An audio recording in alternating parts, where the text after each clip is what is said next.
For today, so I will give you a short overview of what we are doing in the development phase of the safety activities. So a little bit about development and validation scope, and some slides about the virtual simulation platform setup, and some conclusions and references and questions and answers. So you can see here on the right bottom part of the slide. So we have this is the JAC vehicle, which is the central part of the use case 4 of the high perform project, as Kim mentioned before. So this is the workflow we are following. So this is the ISO 26262 workflow. There is nothing new for you. So Kim presented already the concept phase here. So we will give you a short overview of what we are doing or planning to do, because we are still on development. Sorry about that. Within the high perform project. So the idea or where we are really active in this project is the evaluation of the vehicle dynamics performance, and to assess the safety mechanism and safety test focus on controllability. So I hope I can answer some questions you mentioned before. I think something coming from Ronald Hauser, but I will sit. We will talk later. So the workflow. So as Kim mentioned before, so this is a safety. So this is the ISO 26262 approach.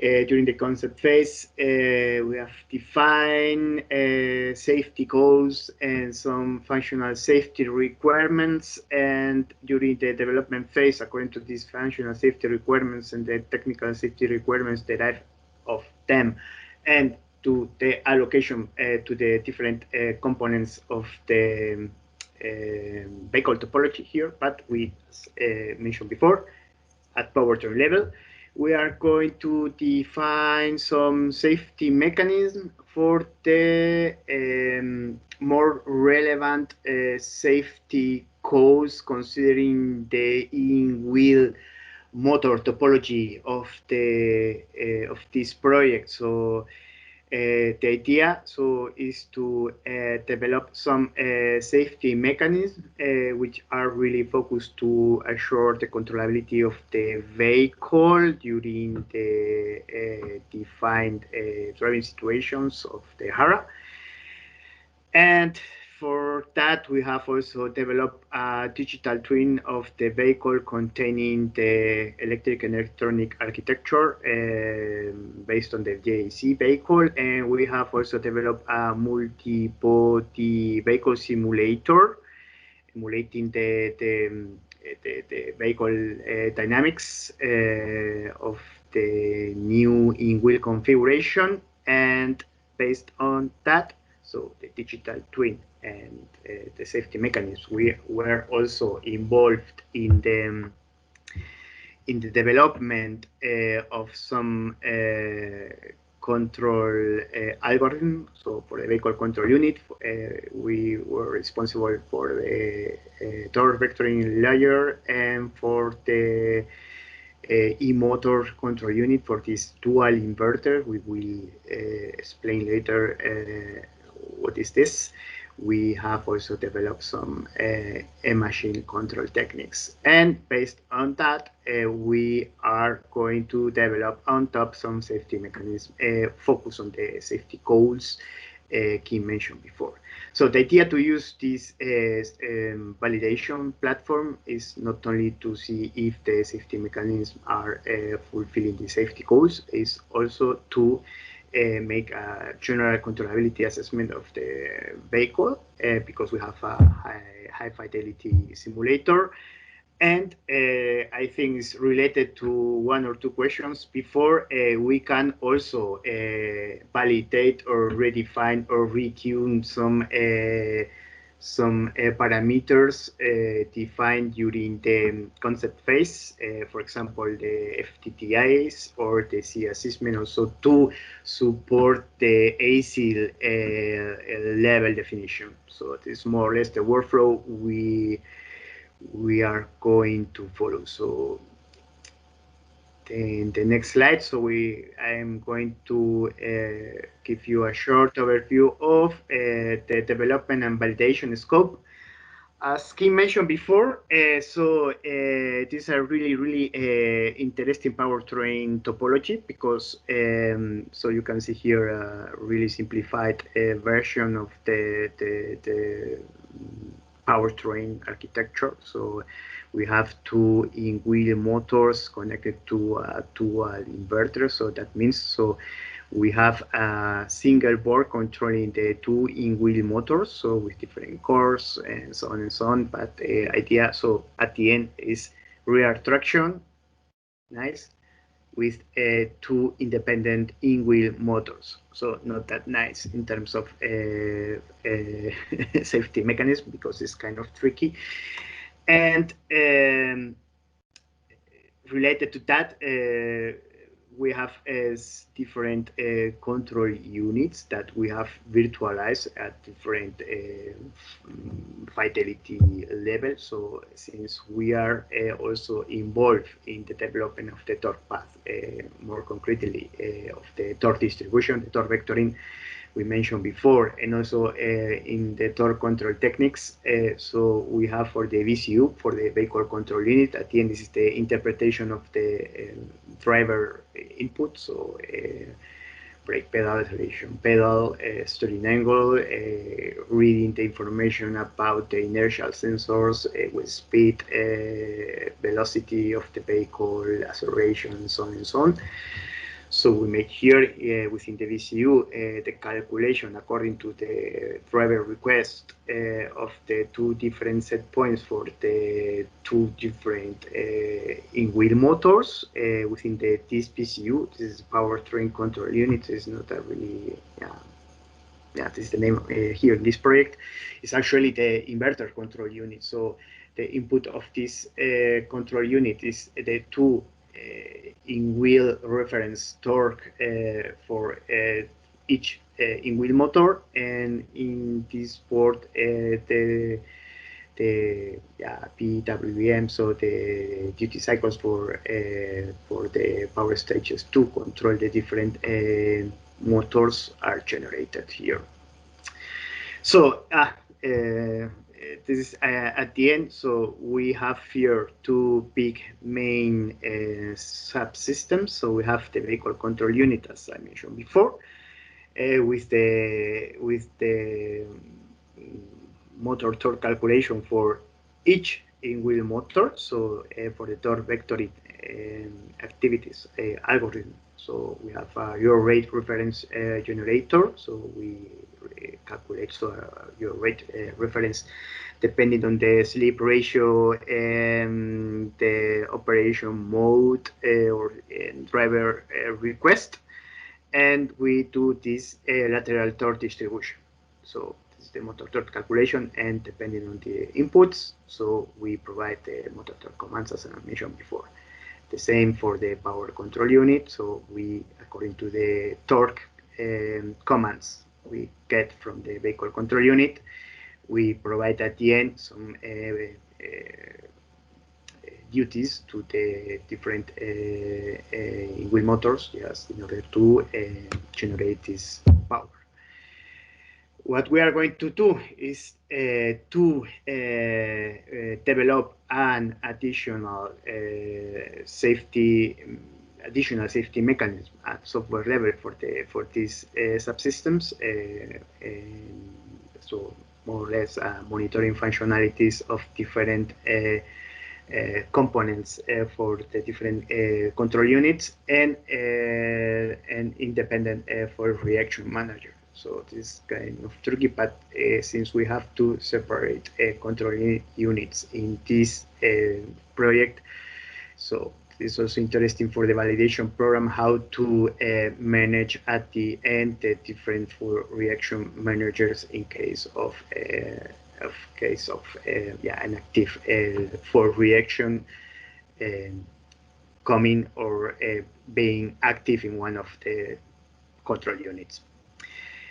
Going to the next point, so we have developed within the high perform project, so virtual validation platform. So at the end, what we have, it's a digital twin. I don't know if it's the real word for that, but we have a high fidelity model for the vehicle dynamics and a high fidelity, almost high fidelity. I mean, in terms of powertrain related components, is a high fidelity model, but has, for example, simplified controls and plant models for another components contained into the vehicle. But one thing is clear, so the signals with we are working, so we're working real time.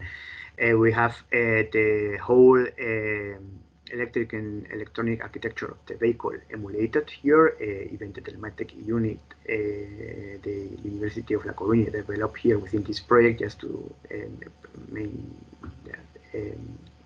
send some relevant signals to the cloud. But at the end, what we have this framework based on Dynacar. Dynacar is also a product of Tecnalia, so it's a multi-body vehicle simulator in which you can define every kind of vehicle. In this kind, we have to get some information from JAC when the project was already started. There's always a problem in here to get information from other partners, but nevertheless, we have a finalized validation of the vehicle model, and seems really nice. And what we have is this vehicle simulator with an HMI, with a scenario editor, with some visuals, and so we have also a driver in the loop possibility, as you can see here. But at the end, the interesting part is, so we have different real-time controllers, and we are in one real-time controller. We have the high fidelity vehicle model formulation, this Dynacar. We have also the VCU containing the Powertrain algorithm. In the other P, it is National Instruments Base, so this is the PXI is the name of the real-time controllers. And the other one, we have the electrical models of the inverter and the in-wheel motors, a simplified battery model, and in-wheel torque control ECU. So in the newest version, we have an additional real-time controller only for the electrical model of the inverter, just for the resolver and so on, just to get more speed to the system. You can see here there's a schematic of how the overall platform setup works. So we have the Dynacar, so it's the vehicle simulator with according to different driving scenarios. So according with the inputs of the driver in the loop, we can produce all the inertial signals coming from the vehicle in terms of vehicle wheel speeds, accelerations, dampings, and so on and so on and so on. The input for the Dynacar is the actual torque, so the real one, and the driving cycle. So in the Dynacar, based on Dynacar, we can build, and actually we built already the test validation framework in order to generate automatically so the test program just to execute based on the information we have defined within the HARA, so we can emulate almost every driving scenario. If we go further, so this simulation platform, so as I mentioned, we can emulate the overall vehicle behavior in terms of vehicle dynamics. We can also emulate the signaling, and we have all the algorithm of the VCU and the PCU running in real time. at the end. So what we need in addition to that is a test manager based on the malfunctions and driving scenarios are defined in the hard analysis. And this platform, since we have installed in the different real-time controllers, we have in the virtual platform different cards for the analogical and digital signals, not only CAN signals, of course, but the real ones. So we have a really nice possibility to have hybrid system in terms of fault injection. So we can provoke fault injections at software level, even within of the different software components depicted here. And even we can provoke some real physical faults, just emulating, not emulating, real provoking coming from the output of the analogical signals of the digital signals, different electrical fault injections. And this is a really nice thing to have. The problem here is the dependencies when we start or when we introduce fault injection, how the different components are interconnected, and how the the fault itself propagates or change the behavior of the overall system. So that is something we have to do yet. So it's something we have in mind for sure, but that is a part of development here. At the end, what we have is a scenario configuration based on the information we collected during the HAD analysis. We have this item, in this case, is only based, so this test scenarios is only based or only related to the powertrain components. Based on this information and the virtualization level we have reached here, we define a test program depending on the vehicle topology. And it's really important here, since we have two independent in-wheel motors, we are really focused on the controllability of the system, and just to see how the system reacts compared with a faulty and not faulty situation. And we not only use the system just to the functional safety validation, but also for the normal driving functions of the system. At the end, what we can do, since we have right now a really nice vehicle model, so we can use the system not only to assess if the safety mechanisms we have developed fulfill the safety goals, the related safety goals.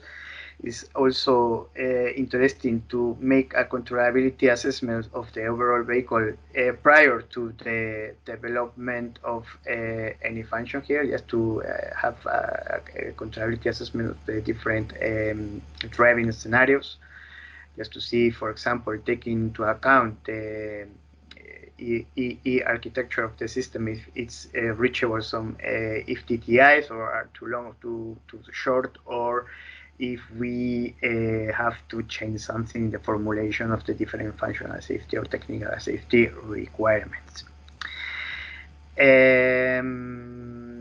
Alvaro, one question that fits to that is from the audience. Did you identify one scenario that is the most critical one and dangerous one? And how did you tackle that?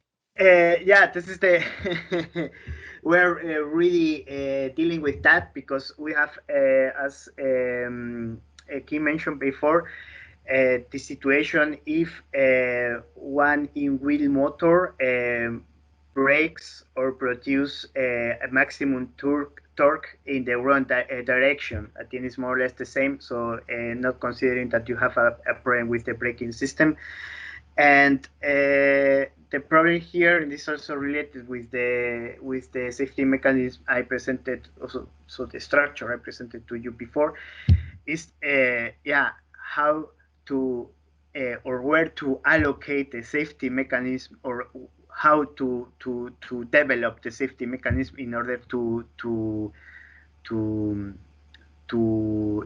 achieve a minimum of controllability, just to the worst case scenario we have now is a pirouette, because you have also to consider that the torque vectoring is also making the function, the differential functionality here.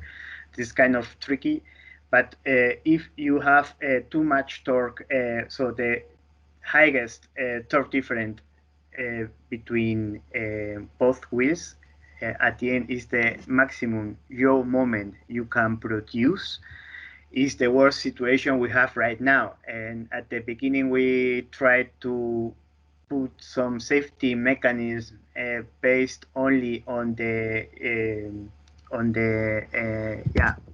there's different approaches here. So feel free to ask. But at the end, we have here some advantages because we have the feedback from every single motor. So from every in-wheel motor, you have the position and the speed and the torque you are supposed to be making in one calculation step. But you have also the feedback from the sensorized wheel, from the inertia sensors installed on the car, because the car, or in the ABS system, you have also the information about the wheel speed, the overall acceleration of the car. So you have the longitudinal speed, the lateral speed, lateral acceleration. Sorry, you have the wheel, also the wheel speeds, and so on and so on. And based on that, so making directly on the powertrain control unit, on the in-wheel control motor unit, the safety mechanism related to the plausibility check between engine speed, for example, based on acceleration based and based on a torque based monitoring function, we can avoid this pirouette maneuver, which is really dangerous, because for a rear traction axle driving on I'm not talking about icy conditions, but only low move. For example, if it's raining, driving straight ahead is extremely dangerous. So right now we are trying to reach a full-time SOFTTI, so we can provide a safety state within 200 milliseconds. That is something we are just evaluating right now. But it's the worst case situation. The outcome of this worst case situation was that allocations of one safety goal was not really enough based on the error rate estimation on the VCU in terms of calculation time, and therefore we have make additional extensions of the safety mechanism. It is really important how to deal with the fault reaction managers, because again, so we are doing that. So this is a software-based safety mechanism, and we are having or making some assumptions at hardware level and at hardware-software interfaces. And yeah, that's all. I don't know if I answer your question, but it's more or less the idea. Fine, and okay. And if I will show you a video of the platform, but it's a pity because I got the if it's work, so I'm not really sure about that. It's not. It's not working. Oh.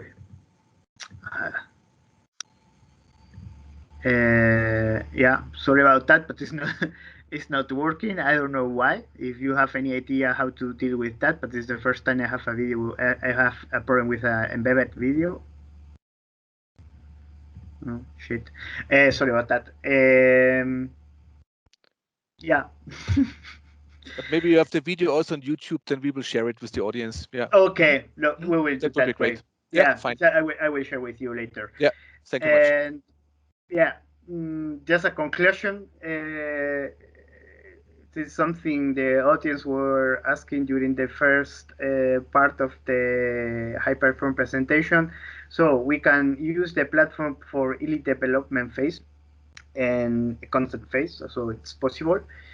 The test plan we are using is directly derived of the hardware analysis. STPA is really interesting to define a really nice and precise test program just to cover all possible scenarios, and also based on experience factors, as I mentioned before. We are working also in the system dependencies validation and verification. We are also working in further development of the scenarios editor dedicated for autonomous driving or assisted driving functionalities. And yes, I highlighted before, so the detailed development of safety mechanisms for in-wheel motors, because these are really, really interesting topology. So in-wheel motors independent, yeah. And rear traction, this is for the controllability, really, really, really interesting. And yeah, that's actually all from my side.